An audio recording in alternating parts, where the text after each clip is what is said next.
All right, welcome to a new video. I'm here in Port Orange by the river back there, and we're checking out a house. So here's what we're looking at. This house here is really close to the river, like I said. So the lady that owns it called me last night from a PPC ad, and she had this house damaged from the hurricane a few years ago. She's been waiting on insurance to see like what they're gonna do and what they've done, but pretty much they've done less than nothing. They had a company come in and pretty much like remove all the water damage, you know, like kind of remove a bunch of the drywall, pretty much demo everything and pretty much bring it back down to the studs. Long story short, that's all the insurance money she got is just paying for that. So she still owes a big mortgage on the property. She paid for them, now it's back to the studs, and she has no money from insurance and they're not giving her anything. So I feel bad because I don't know if we're gonna be able to buy it and it makes sense. And she's not gonna get anything. She's kind of almost underwater on it. I mean, I just checked it out and golly, man, freaking all through my pants. Oh boy. I spoke with her, I'm gonna try to do my best, see what I can do, but I don't know if I'm gonna be able to buy it and make any money, you know? I mean, I don't wanna, unfortunately, we're a for-profit business, so I can't just buy it and get it off our hands and lose money. Here's what the inside looks like. I mean, yeah, they tore it all the way down. So I'm gonna see what I can do my best. If not, get her in touch with some people, maybe my attorney or something, because I think she's gotten taken advantage of and I feel bad for her. But we'll see what we can do here. God, these little sticky things, I don't know what they are. They're super annoying. But that's a good start to, what is today? Today's Tuesday, good start to the Tuesday out here in Port Orange. I'm gonna check out another property that we have that we're selling. Yeah, and get started from there. Yeah, here's her road. Really nice spot, you know? There's the water, there's the house. God, that's so annoying though, man. I hate these freaking, look at that, everywhere, shoes and all. That's why you always keep some extra clothes in your car so that I can change and not have to be Mr. Spiky anymore. You know, hopefully a lot of the information will be there, correct? Yeah, well, the lockbox code is 1959. It's on the MLS. Okay. But yeah.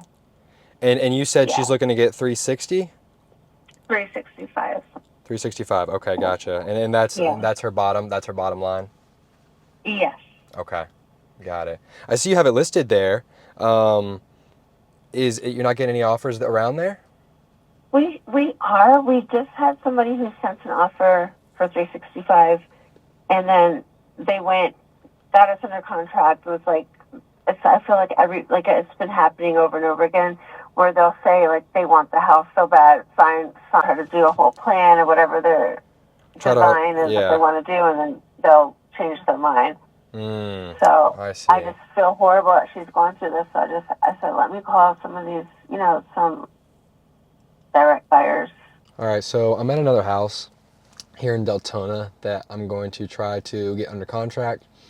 Honestly, my goal is to help the lady out. She, it's pre-foreclosure and she is down to the wire here. I'm gonna try to get her some money, get this off her plate. She's pretty overwhelmed. So I wanna try to help her out in that sense. I mean, I don't know if the numbers are gonna quite work. It needs a decent amount of work. I mean, like the pool has a pool, completely needs all new cosmetics on the inside. I think it may need a new roof. I think it needs new AC as well. So like there's some big things it needs. I'd rather get her something than having a foreclosure on record and getting nothing. So that's my goal there. We'll see how that works. So there's the house over there. I'm waiting, trying to get some information before I go head over. Did not get the contract yet. I had to call the attorney. She gave me this packet of paper that's like all of her pre-foreclosure packet that she just keeps getting mailed. So I'm trying to help her out. So we're trying to get the payoff because she wants to walk away with $10,000. She has a child, and I feel bad for the child. I want to make sure that they're good to go. So she needs $10,000 to go and get a new place, get some stuff, get that taken care of, make sure she's good to go, which I'm gonna try to give to her. So we need to figure out what her payoff is before I can give her a price. So that's what we're waiting on. I think it's gonna be able to work though. So hopefully that'll be a deal, fingers crossed. Next thing, this is like leftovers from our meeting we were having earlier today. We have so much cash in these properties like I've been talking about. So we're trying to, you know, offload them and things of that nature, but take a look at this. This is how much we have at like our projected sale prices, just of our own cash in these houses. So this is remnants of going over some stuff. 170, 20, 26, 30, 57, 97, 88, $488, give or take $475,000. What the heck, man? Which is exactly why I'm looking to get rid of some of these, because we have so much cash and I can take that cash, put it back into the business, not have it in freaking properties that I'm gonna lose money on.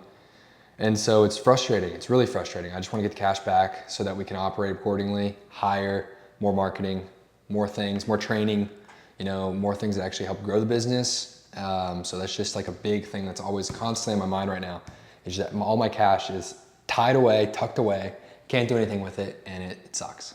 Another thing we're going over today was our PPL, so like pay per lead, if you guys don't know what that is. Essentially, there's a bunch of these sites where you can literally just pay per lead in a county that you're trying to buy in. So like they're motivated leads, they do marketing, and then they sell the leads to you, and you can pay depending on, you know, a bidding system or a certain price per lead in those counties. In the past, we've done Need to Sell My House Fast, and right now, it has fallen off a cliff. It's terrible for us. So we were kind of go over some of the stats today, but it's kind of interesting.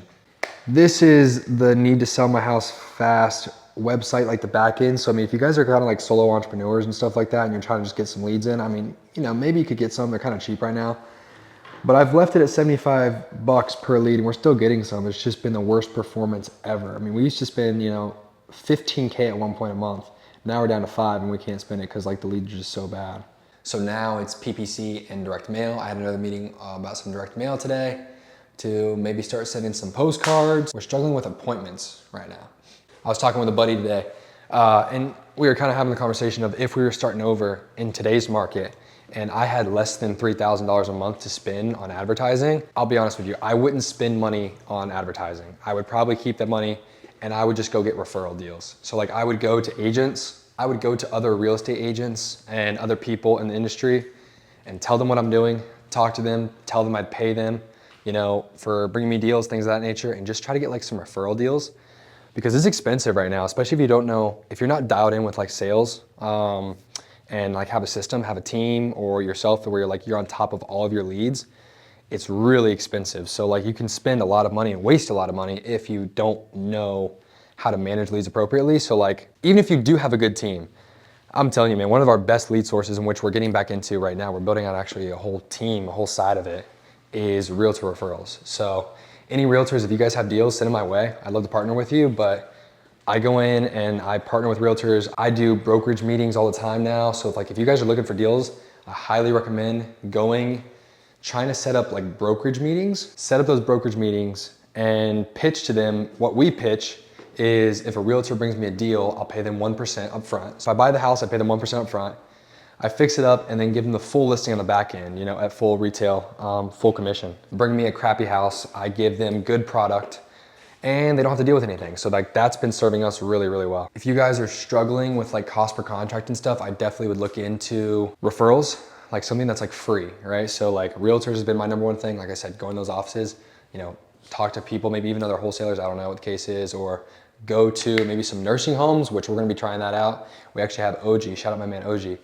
He's building I don't have it in front of me, but like a spot in like a magazine for one of the retirement communities here. So now every time that someone transitions into one of these retirement communities in the counties that I'm in, which is like the biggest one, right? So it's called Cornerstone here.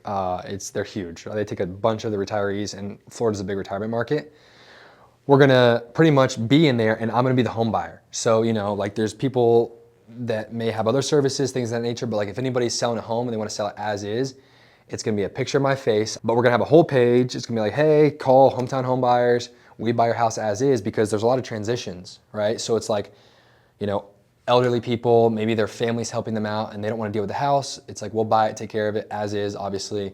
Or, you know, if they're just transitioning, and there's a million things that could happen, but long story short, if they don't wanna have to deal with the realtor side of things, your boy can come in and help out. So that's gonna be something that we're gonna try and see. I mean, apparently they're doing like thousands a year, so hopefully we can get a couple deals from that, which will be exciting. Yeah, so we're trying to like really dive deeper into the community and try to be like an actual, you know, authority, I guess you could say authority, I don't know.